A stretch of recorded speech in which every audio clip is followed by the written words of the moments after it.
తడలురో కొడతరో కొడలురో ఇస్తరో కోలురో సవారీకి దొరుకు బిడ్డ సేవాలే లేస్తాయి బిడ్డ పేగులు తీసి మెడల వేసి ఆడుతాం బిడ్డ ఆడుతాం బిడ్డ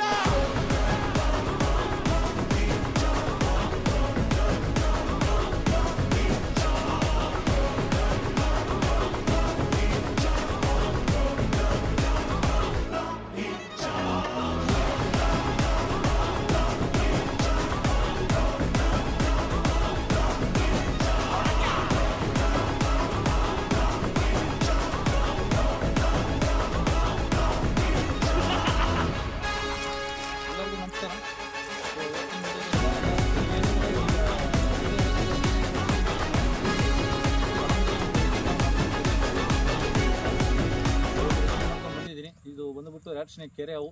ಸೊ ಈಗ ರೆಸ್ಕ್ಯೂ ಮಾಡ್ಕೊಂಡು ಒಂದು ಒಳ್ಳೆ ಸ್ಪಾಟಿಗೆ ಬಂದಿದ್ದೀನಿ. ಒಳ್ಳೆ ಸ್ಪಾಟ್ ಅಂದರೆ ಎದಕ್ಕಂದರೆ ಈಗ ಸಮ್ಮರ್ಗೆ ಎಲ್ಲಿ ಬೇಕಲ್ಲಿ ಹಾವು ಬಿಡೋಕೆ ಹಂಗೆ ಆಗಂಗಿಲ್ಲ, ಅವು ಇರಂಗೂ ಇಲ್ಲ. ಸೊ ನೀರು ಎಲ್ಲಿ ತಂಪು ಇರುತ್ತೆ ಅಂತ ಸುತ್ತಮುತ್ತಲು ಬಿಟ್ಟರೆ ಅವನು ಸ್ವಲ್ಪ ಬಾಳ್ತವೆ, ಅಂದರೆ ಬದುಕ್ತವೆ ಜೀವಂತವಾಗಿ. ಸೊ ಹಂಗಾಗಿ ಈಗ ನೀರಿರೋ ಜಾಗದಲ್ಲಿ ರಿಲೀಸ್ ಮಾಡ್ತಾ ಇದ್ದೀನಿ. ಸೊ ನೋಡ್ತಾರೆ ಗೈಸ್,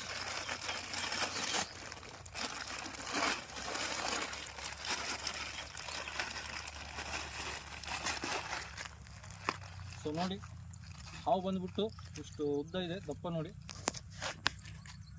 ಚೆನ್ನಾಗಿ ಐಸಾಸ್ ಪಕಡಬೇಕು ಕ್ಯಾಬಿನ್ ಹಾಕಬೇಕು.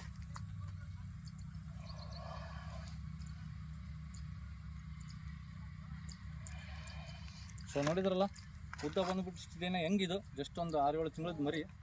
ಸೊ ಈಗ ಸಿಟ್ಟಲ್ಲಿದೆ, ಸೊ ರಿಲೀಸ್ ಮಾಡಿಬಿಡೋಣ, ಭಾಳ ಕಡ್ಸೋದು ಬೇಡ.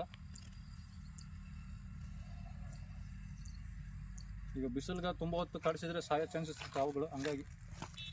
ಸೊ ನೀರಲ್ಲಿದೆ, ಅಲ್ಲಿ ಆ ಜಾಗದಲ್ಲಿ ಬಿಡ್ತೀನಿ ನೋಡಿ.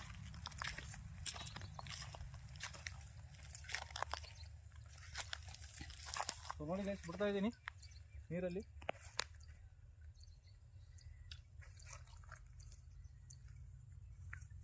ಅವಕ್ಕೂ ಒಂದು ಖುಷಿ, ನೀರಲ್ಲಿ ಬಿಟ್ಟರೆ ನೋಡಿ ಚಂದ ಸಣ್ಣಗೆ ತಂಪಾಗಿ ಎಲ್ಲಿ ಇಷ್ಟ ಆಗುತ್ತೆ ಅಲ್ಲಿ ಇರ್ತವೆ. ಸೊ ಹಂಗಾಗಿ ಎಲ್ಲ ರೆಸ್ಕ್ಯೂವರ್ಸ್ಗೆ ಕೇಳ್ಕೊಳೋದಿದೆ, ದಯಮಾಡಿ ಎಲ್ಲಿ ಬೇಕಲ್ಲಿ ಬಿಸಿಲದಲ್ಲಿ ಗುಡ್ಡದ ಮೇಲೆ ಗದ್ದೆ ಕಡೆ ಬಿಡಬೇಡಿ. ಏನಿದ್ರು ಇಂಥ ನೀರು ಸುತ್ತಮುತ್ತಲು ಬಿಡಿ. ಅದು ಬಂದುಬಿಟ್ಟು ಕೆರೆ ಅವು, ಗದ್ದೆ ಕಡೆ ಇದ್ದರೆ ಇನ್ನೂ ಒಳ್ಳೆಯದು. ನಿಮ್ಗೆ ಭಾಳ ಸತಿ ಹೇಳಿದ್ದೀನಿ, ಎಲ್ಲ ಇಲ್ಸಿ ತಿಂದು ಸ್ವಚ್ಛ ಮಾಡಿಕೊಡುತ್ತೆ ನಿಮ್ಮ ಗದ್ದಿನ.